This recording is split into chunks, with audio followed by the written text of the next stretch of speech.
Afternoon everyone. मेरा नाम विजय सिद्धार और मेरा सेमिनार टॉपिक है global climate pattern and variation over time.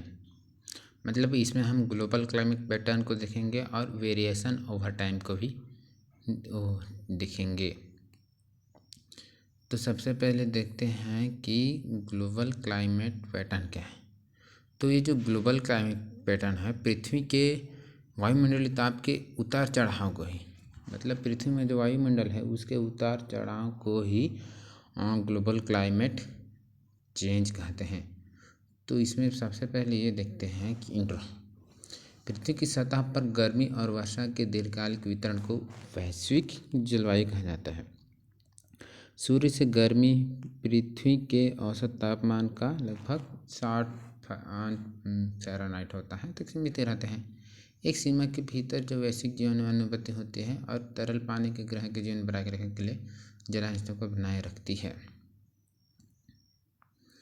तो जो ग्लोबल क्लाइमेट है, global climate pattern, global climate जलवायु क्षेत्रों में विशिष्ट वार्षिक वर्षा, तापमान, हवा और महासागर के वर्तमान पैटर्न होते हैं जो एक साथ स्थानीय अल्पकालिक मौसम को निर्धारण करते हैं और पौधों और जानवरों के पारिस्थितिक रूप से अनुकूलित स्वीट्स के विकास को प्रभावित करते हैं। तो कभी कभी ऐसे होता है कि पृथ्वी का वायुमंडलीय ताप प्रतिवर्ष 10 वर्ष में 30 अंश से 70 अंश तक बढ़ोतरी हो रही है, जिसके निम्नलिखित कारण हैं। पहला है ध्रुवीय बर्फ के पिघलने से ध्रुवीय बर्फ के पिघलने से 3 mm से 5 mm प्रति वर्ष समुद्र तल का ऊपर उठ रहा है, जिससे अनेकों वर्षों के बाद द्वीप देश जैसे जापान और अंडमान निकोबार द्वीपों में डूबने की आशंका है। दूसरा है क्रमशः ताप बढ़ने से नए स्ट्रेन्स के रोग कारक सूक्ष्म और रोग उत्पन्न होते हैं। जीवों में रोग प्रतिरोधक क्षमता तथा जीवन शक्ति में कमी हो रही है। ग्लोबल वार्मिंग के अनेक कारण हैं, जिनमें से कुछ प्राकृतिक तथा नॉन अप्राकृतिक कारण हैं। प्राकृतिक कारण में ज्वालामुखी, भूकंप, मानव कार्य में वनों की कटाई, औद्योगिकीकरण कारक हैं।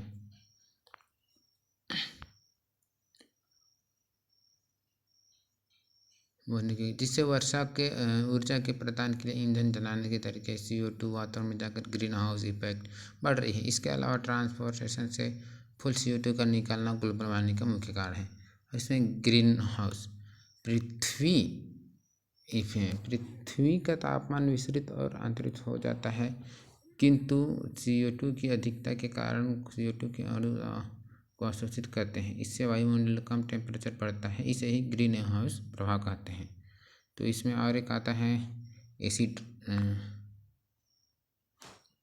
रेन, अर्थात तो वातावरण जो बारिश होते हैं उसमें जल के अतिरिक्त CO2, SO2 आदि गैसों का अधिकता में पाया जाना ही, जैसे sulphur dioxide, sulphur trioxide, sulphur monoxide आदि का जल के साथ गिरना ही रेसिड्रेंट कहलाता है। इसमें SO2 प्लस H2O H2SO4 बनाता है, CO2 प्लस H2O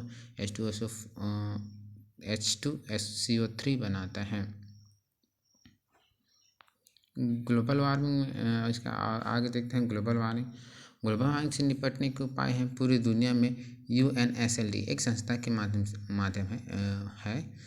से ग्लोबल वार्मिंग के प्रति नियमित है और स्टैंडलेस डेवलपमेंट की ओर कदम बढ़ा रहे हैं। प्रत्येक मनुष्य को पर्यावरण की रक्षा करना चाहिए, जैसे CO2 के अवशोषण पौधों के लिए जरूरी है तथा वृक्षारोपण करना, CFC का उपयोग करते हैं।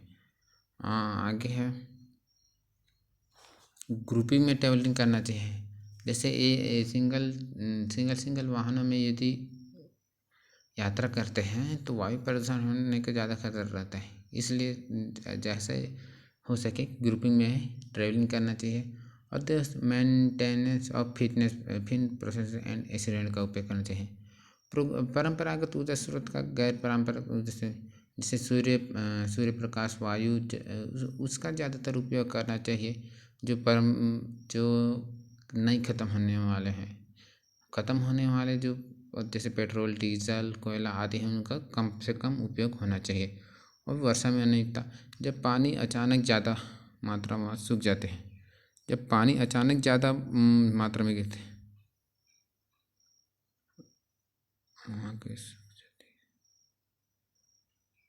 ज़्यादा मात्रा में हो जाते तो शायद चल गए थे।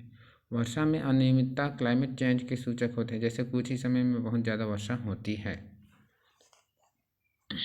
आगे है किसी महीने बिल्कुल वर्षा का ना होना, वर्षा की मात्रा में कमी आना क्लाइमेट चेंज के सूचक हो। तो वर्षा, बर्फ का पिघलना, झील और तालाब में पानी की मात्रा में कमी होना, तालाब में वृद्धि होना भी क्लाइमेट चेंज का सूचक है। भूमिगत जल का स्तर का कम होना।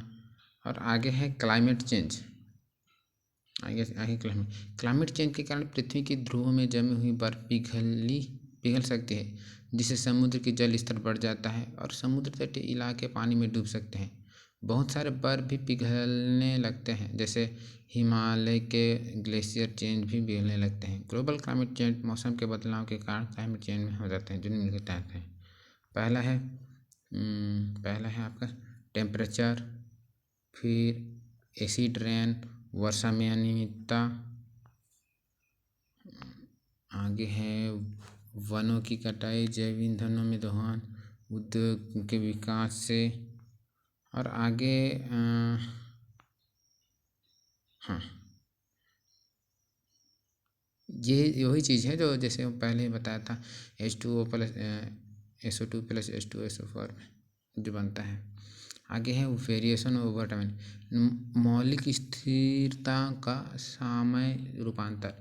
मौलिक इंट्रोडक्शन में देखते हैं, मौलिक निरंतर शब्द परिमाण के अधिक एक भौतिक मात्रा की धारणा को व्यक्त करता है, जो प्रयोग के समय या स्थान से स्वतंत्र है। किसी भी भौतिक स्थिरांक की स्थिति इस प्रकार भौगोलिक स्थिरता में कहती है। 1937 में पॉल डिराक ने अनुमान लगाया था कि भौतिक स्थिरांक या गुरुत्वाकर्षण की संरचना जैसे स्थिरांक ब्रह्मांड की आयु के अनुपात में समय के साथ बदल सकते हैं।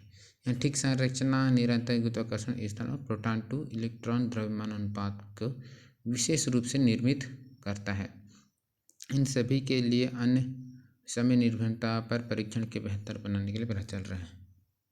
आगे है ग्रेविटेशनल कांस्टेंट, गुरुत्वाकर्षण निरंतर को सटीकता के साथ माप आना मुश्किल है और 2000 के दशक में परस्पर विरोधी माप ने 2015 के पेपर में इसके मूल्य में अधिक बदलाव अभिनत किए गए हैं।